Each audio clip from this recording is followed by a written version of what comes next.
Well, hey there team, and welcome back to the channel, and welcome back to a bit more Stationeers.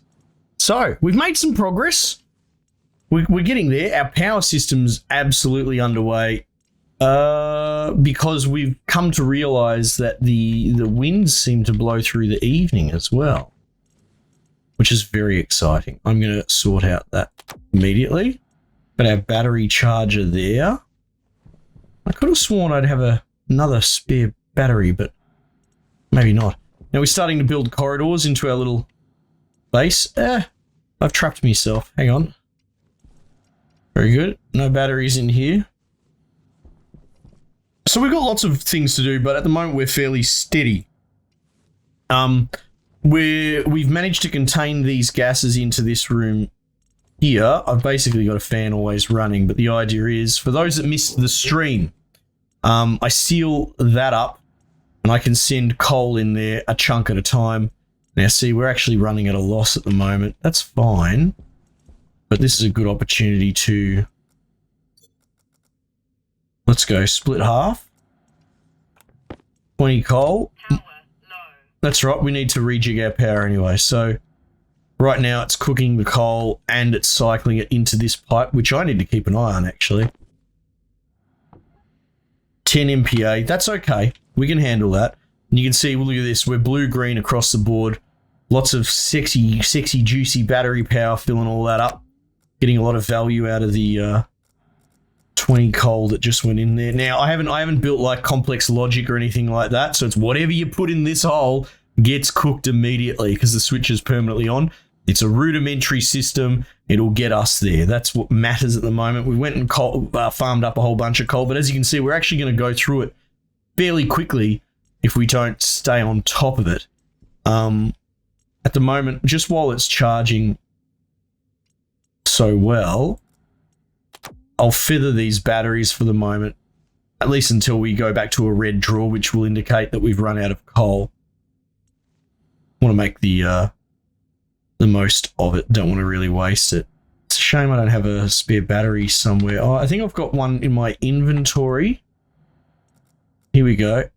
Oh no, that's my life support. What am I doing? Where is the spare battery in my inventory? That was a bit silly. I usually like to carry a spare battery. Maybe that was it, basically. And we're getting thirsty. We've got the water under control. Jeez, might have been a bit over the top putting that much coal in. That's all right. We'll have a quick sip while we're at it. And fill it up. Now that's at half pressure, but that's presumably because it's cool. It's not hot like it could be outside. Oh, here we go. There we go. So the coal's probably run out there by the look of it. And that's the reason we're getting blue-green there is because it's back draining out this black battery. Yeah, it'll flatten that battery. Now it's just on pass-through. Perfect. That's fine. So, moving this smelter into another room is a big priority for us as well because tapping the gas is becoming... The bigger our base becomes, the harder these fucking vents have to work to capture the gas. Another thing is shoring up our power supply. We might actually get to a point where we won't need to use the coal generator just because when I go outside, I'll show you. But we've got a wind turbine up there that's actually kicking ass. In fact, what we might actually try and do is have a larger trip when we go outside because we've got the electronics printer here, which we have the wind turbine for. So what I might do is, here's the plan. I'm going to brew up enough bits and pieces to make a wind turbine on this. And then what we're going to do is I'm actually working towards making this a corridor. We want to knock out this area here. So we're going to want to extend that back area, which will take 4 frames and double that sheets. Might even do that first. Well, it depends on how much iron we have. Let's have a look. We've got a little bit. Don't think we've had a storm. I don't know what day we're on. I don't know how to track days. All right, so frame. We'll get 2 frames out of this, which is good. That's what... No, actually, we need 3. All right, so we will need to cook up some more iron. Bit of a shame. So we'll do this. We did get a bunch when we went out just before. 23 sounds good.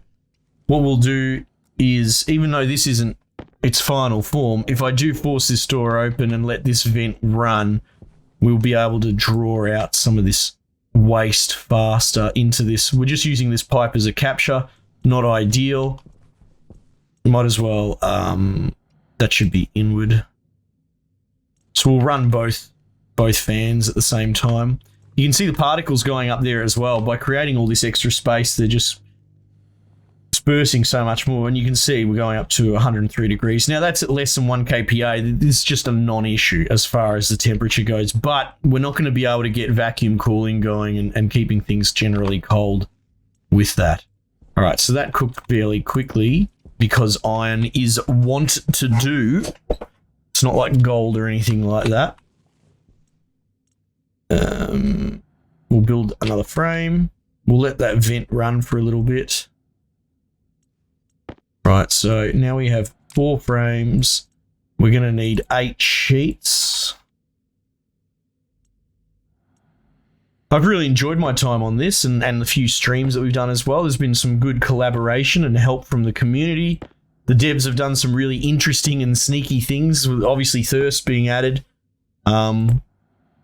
But even like they've nerfed digging holes in the ground to hide your base. A lot of people have found that that's not really feasible, which I'm sure to the chagrin of the developers for sure. But it makes me grin. It doesn't affect me. I never really dug underground much. Still want to get that mining hole digger and see how that's going. Remember, I've been quite critical of that. 5 gold, 10 copper. Okay. We'll supervise the gold, because gold bangs out some really nasty stuff at heat. Which kind of... See, it's much hotter. And it takes so much longer.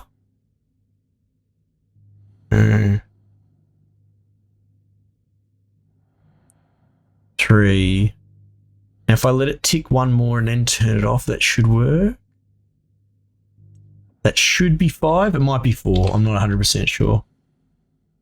Too many spinning plates. 5. There we go. Perfect. That's going in here.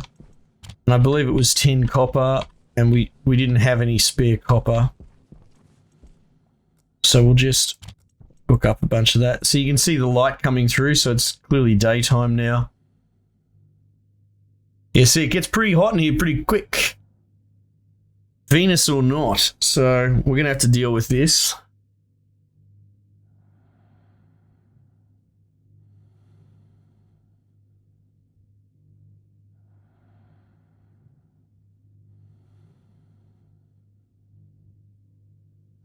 I think that might do 10. 9. Oh, and I put it in the wrong machine as well.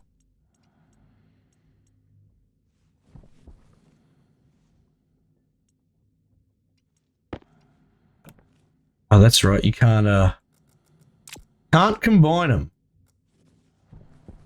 So we're going to put you here and here, and we should be able to make another turbine. Now, the next question will be, we're not going to do any mining, so we can switch belts. 8 cable. 8 cable should do, actually, because we moved the one on the top of the base to a more favorable position. So that should work. Okay, so we've got low yellow there. Let's turn these fans off for starters. It's not fixing that. Okay. I mean, I guess I can just leave this open. Might as well close it. Red. Troubling. Anything else running around here? No. Sadly, because we were about to go into daytime, but again, our power system is far from ready. So I'm going to put some coal in here. There you go, look at that. Off it goes, charging. Filter warning. Interesting. I have already gone through 2 filters. I should probably put it on my list of things to do. Where are we? 4, 3. Let's pull that filter out. I'm keeping them. We'll probably chuck them in some sort of recycling machine or something down the pack. I don't think there's really any benefit from destroying any of my gear. Just throwing it away. Filters, I believe, are 5 a pop. 2. I should do this now because I'll forget. Otherwise, let's just cook up 10.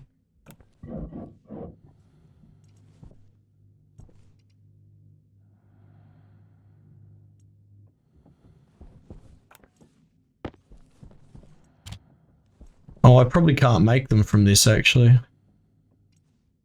This. Carbon, filter gas. Yeah, it's 5. Look at that. You can tell I play this game a bit much, eh? We'll cook another one. Battery's looking much better in the housing. Put that in there. Put that in there. Nice. All right. Should be pretty happy to leave there. I'll leave this inner door open. For the fan, we are going to pressurize here. I'm trying to equalize it with outside as much as possible. You'll see we're still going to get buffeted because there'll be 160 kPa difference here. Still, I think it's a good habit. Alright, first things first, we're going to install a new one of these while we're here.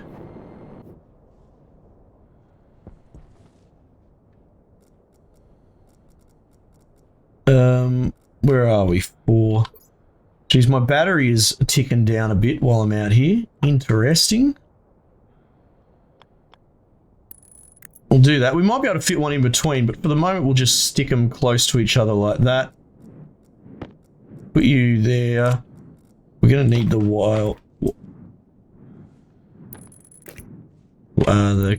wire cutters, whatever you call them. Right, that'll be a big help. That's hooked in with the dish. Potentially blocking the dish a little bit there, but not the end of the world.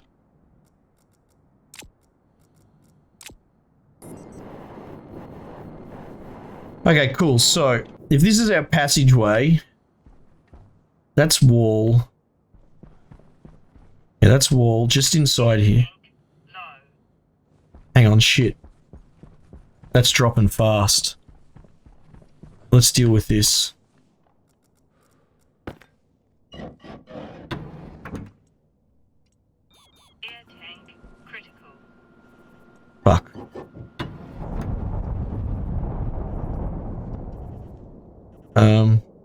Four. Fuck this, let's go. Holy shit. That was stressful. Well, there you go. Look at this. We're turning profit. We should be because it's during the day. We'll close.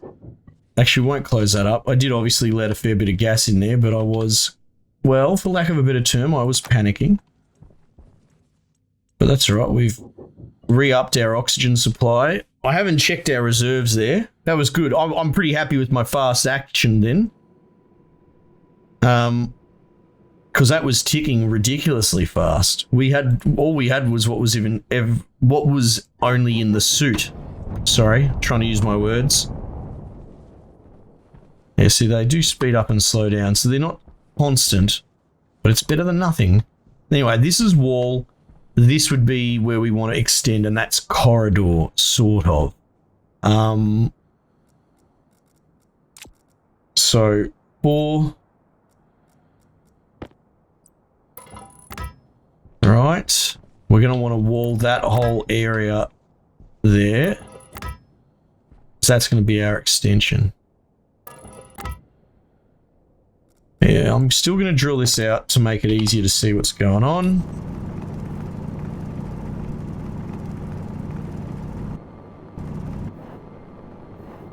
Cool.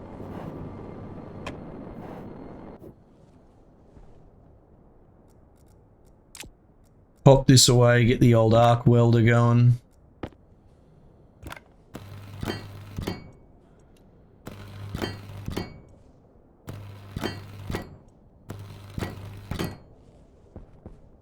Yeah, look at them spinning up there now. Well, they picked up for a hot second there. Propellant's starting to go down a bit. I mean, we have been going through it. So there's something we're going to have to think about too. Cycle this. Oh, always busy, but it's good. We're getting... I'm enjoying this iterative base design, starting in a tiny little bloody cubicle and then building up as we go. There's still trace elements in here. That's all right. Our power is overdrawing. That's fine.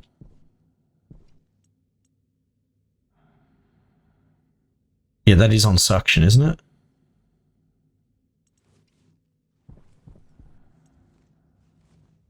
Yeah, we'll just run both fans for the moment until that's happened. Now, let's bust out this area. I always hate this because I'm terrified I have made a boo-boo in my flat spinning, but let's find out. Oh, we're okay. Live to fight another day.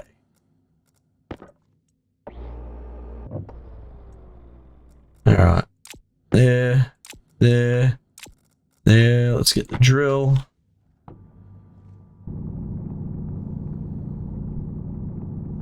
Now.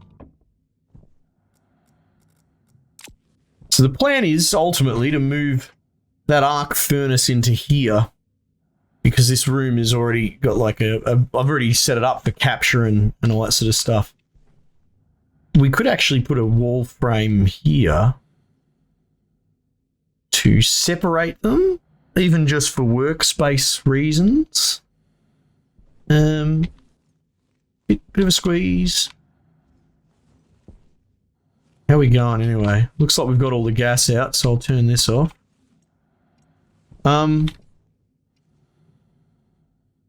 Yeah, I guess if we went around, I could potentially try and shoot system through this wall here.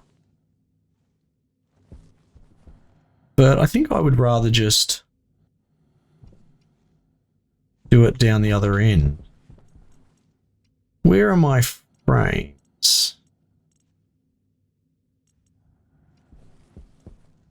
Wall frames. Can I place it over that? I can. Something like that would give us a lot more build, you know, like diversity, I suppose. Or not even, just more options. Alright. Well, I guess we've got to start somewhere, right? So let's get going. Let's drill this bad boy out. Oh, where are you going, sir? Right, so we can pop this here. So this is going to be much more complicated as far as a shooting network goes, right? We're going to need a shoot in and a shoot out, and we're going to need logic. Now, I might actually be able to build the logic into the wall inside the system. We'll still put this down as a placeholder so I can get my head around what's going on. We might actually have to end up putting this back there just because we're going to need to smelt components. And then ultimately, I suppose I'd put a door here so I can access the system, right?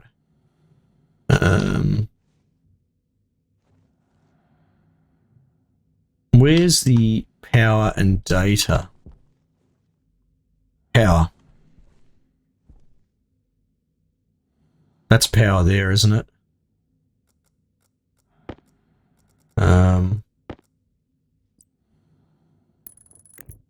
Right. Drill. All right.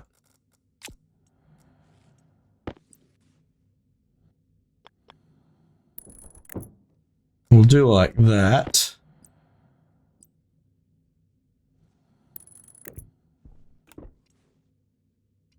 So at least we can smelt while we're figuring out what we're doing here, which is good.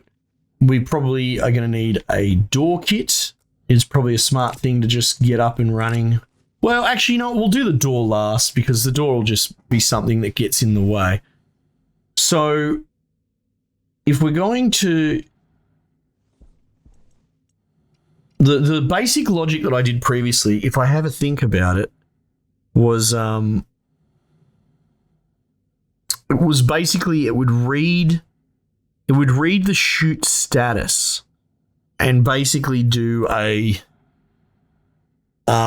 compare it to another chute, right? It was actually, I think it was pretty elegant, right? Because it's binary. It's 1 or 0. 1, there's shit in the hole, and 0, there's nothing. And when I say chute, what I actually mean is these little holes, right? See, import hole and export hole, right?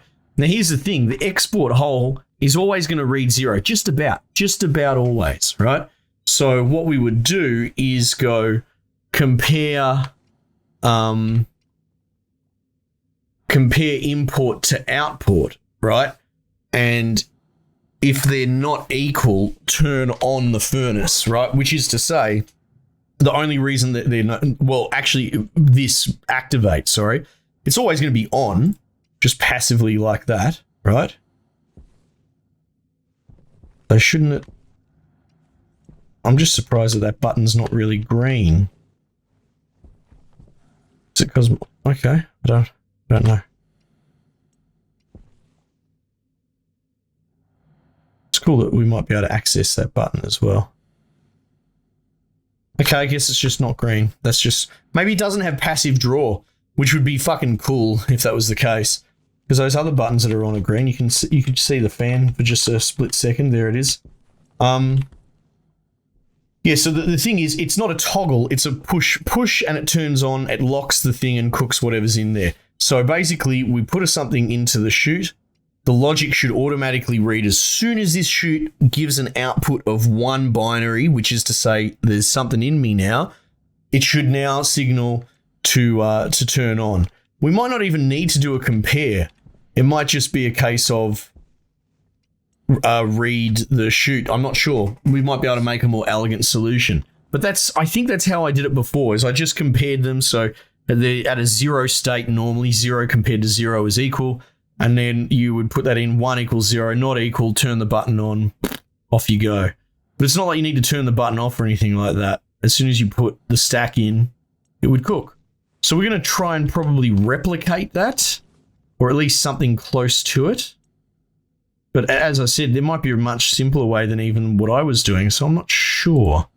So logic, I always get confused how the logic kits work in this.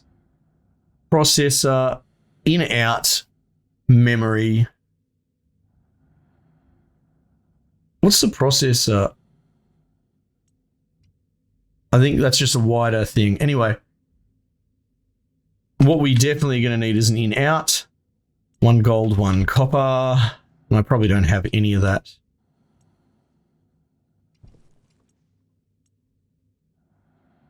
Yeah.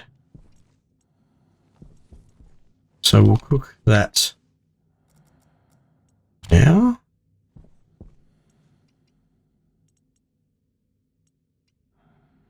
Do I not have you plugged into the power end? I don't understand. Oh, hang on. This is a power supplier. Of course, you silly sausage. It won't be that easy because the coal generator generates power. So it's a throughput, not an output. Not a big deal. We'll just go back to what we know until we're up and running. Was it this way? Come on, squeezies.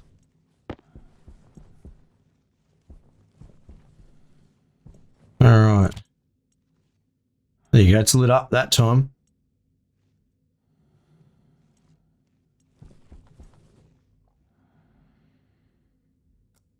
Put that in there. Gold.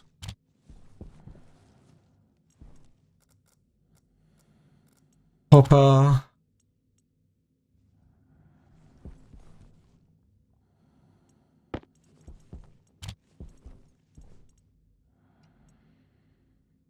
In-out logic. So usually you need a reader and a writer, the way that the logic works. So like everything's sending out signals. For example, one machine might be sending out 3 different on-off signals because it might have 3 different ports associated with it, right? So you need a reader to be able to unscramble that noise is the best way. You can tell it what to read specifically.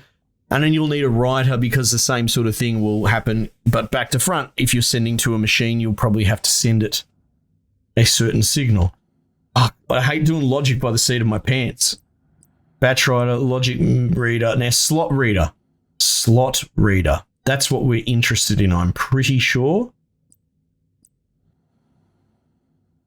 Reagent reader. Logic writer switch. What is that? Oh, that actually is interesting. So now we have something with a manual input that's part of the logic family. Yeah, I like that. That should really open it up a bit. And we're back to the beginning. So I'm pretty sure a slot reader is going to be what we want.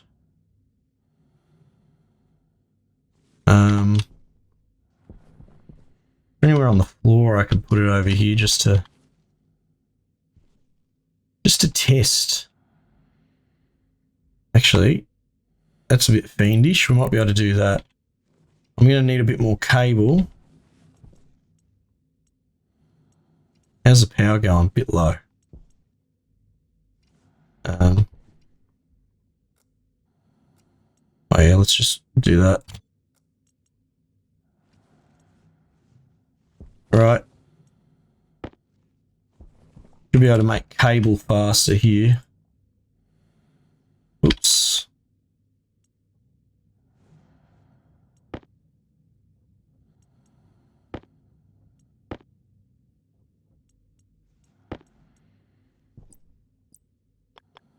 All right.